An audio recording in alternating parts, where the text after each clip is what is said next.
Video disclaimer: This video is only for entertainment purpose, so please don't take seriously. Hello guys, मेरा नाम है मानव और आपका स्वागत है आपके अपने चैनल आरसी मैशअप में।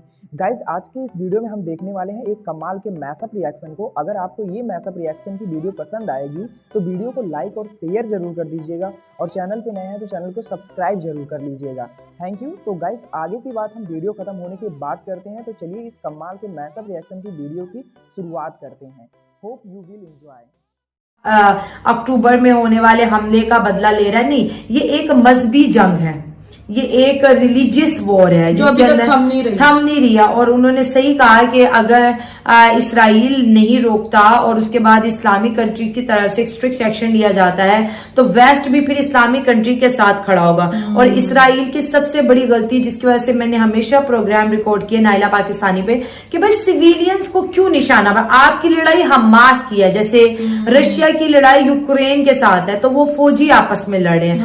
आप हमास के साथ, अब हमास के ठिकाने तबाह करने में आपने चर्चिस को भी तबाह किया, आपने मस्जिदों को शहीद किया, आपने हॉस्पिटल पे रॉकेट चलाए, आपने जो रिफ्यूजीज कैंप्स हैं जो जिसको आपने खुद कहा था कि आप यहाँ पे खेल दिया उनके साथ में माइंड गेम और जाम कर दी उनकी हवाई सीमा, उनके एयर स्पेस को जाम कर दिया, उनके लड़ाकू जेट्स को निकम्मा करके जाम करके खड़ा कर दिया। अभी इन शब्दों का इस्तेमाल हम क्यों कर रहे हैं और यमन जो एक विद्रोही जो ग्रुप है वहां पर जिसका नाम हूती है उसके बारे में इतना क्यों कह रहे हैं। देखिए दोस्तों, इजराइल जिस किस्म की फायर पावर का इस्तेमाल कर रहा है गाजा के ऊपर में, उससे अगर आप थोड़ा देखिए, आप देखिए जरा थोड़ा डेटा देखिए जो टीवी चैनल्स में बताया जा रहा है और खुद असेस कीजिए।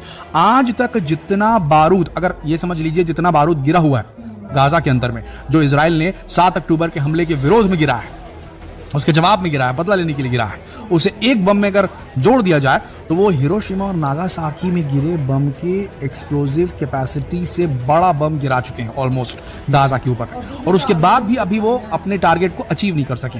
हम सब जानते हैं, कई बार ये आंकड़े दिखाए जा चुके हैं, हमने भी कई बार बताए हैं, हमास के पास कुल टोटल कितने लड़ाके हैं, लाखों में नहीं है, 35 से 40 हजार लड़ाके थे हमास के। ठीक है, आपने कह दिया हजारों हमास के लड़ाकों को हमने जब वो अंदर आए तो उनको खत्म कर दिया है, तो बचे कितने होंगे? क्या आप 20-30 हजार आतंकवादियों को खत्म नहीं कर पा रहे? आप बताइए जरा, इतना बड़ा हमला करने के बाद आप इन आतंकवादियों को खत्म नहीं कर पा रहे। अगर आपने खत्म कर दिया, उन्हें नुकसान पहुंचा दिया, तो बार बार आपकी राजधानी के ऊपर क्यों रॉकेट गिर रहा है? बार बार मिसाइलों के बराज आपके देश की तरफ क्यों आ रहे हैं? बार बार क्यों आपके देश के अंदर सायरन बज रहे हैं? अगर आपने इतना बड़ा हमला करने के बाद भी अपने मिलिट्री गोल को, मिलिट्री ऑब्जेक्टिव को अचीव नहीं किया, तो आपने किया क्या दोस्तों? सोच के देखिए दोस्तों, कितना बड़ा यह हमला किया है इसराइल ने।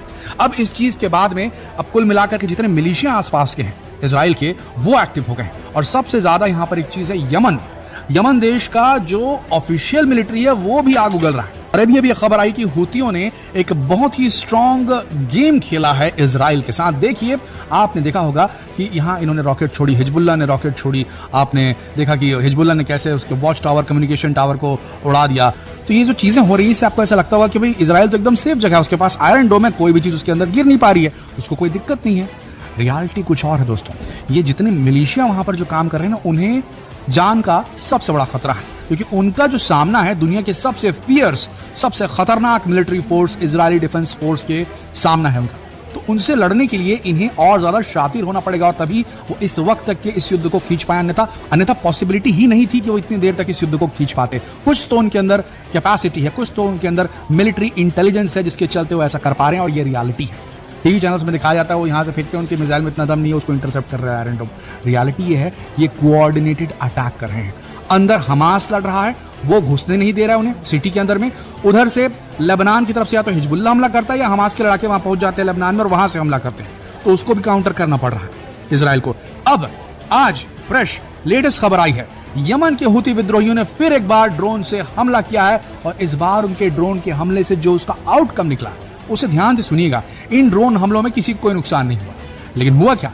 इजरायली मिलिट्री बेसिस की एक्टिविटी काफी लंबे समय तक के लिए थम गई। ये खबर आ रही है, ये खबर आ रही है कि इजराइल के मिलिट्री जो एयरपोर्ट्स हैं जहां से लड़ाकू विमान उड़ते हैं, उड़ान भरते हैं और जाकर के बम वर्षा कर रहे थे गाजा के ऊपर, उनकी उड़ानों को बहुत देर तक के लिए रोकना पड़ गया। वो अपने ऑपरेशंस को अंजाम नहीं दे पा रहे थे।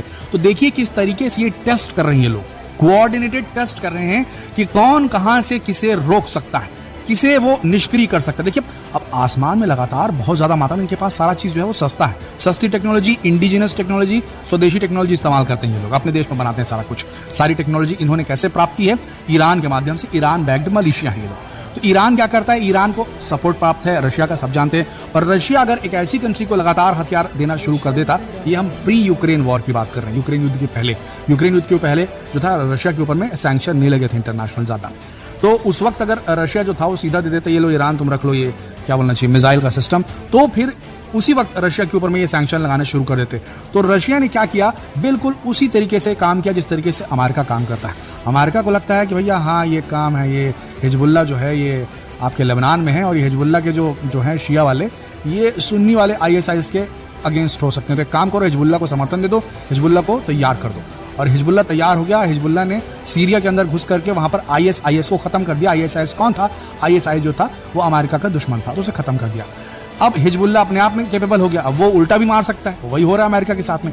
ठीक वही अपने हिसाब से किसी को भी इस्तेमाल करना, देश को इस्तेमाल करना, मिलिशिया को इस्तेमाल करना, उसी टैक्टिक्स पे रशिया भी चल रहा है। पर बाकी अगर हम लोग अगर बड़ी बड़ी पर्सनालिटीज को देखते हैं, जब हम लोगों ने देखा था कि डोनाल्ड ट्रंप भी जब आए थे तो तब इंडिया ने बहुत गर्मजोशी से उनका वेलकम किया था। इनफैक्ट जब हम लोग भी देखे हैं जापान के जो प्राइम मिनिस्टर आए हैं तो उनको बहुत अच्छे तरीके से वेलकम किया। इंडिया और जापान के रिलेशन बहुत अच्छे चलते आ रहे हैं काफी टाइम से, और जापान बहुत ज्यादा इन्वेस्टमेंट भी जो है वो इंडिया में देखा जाए।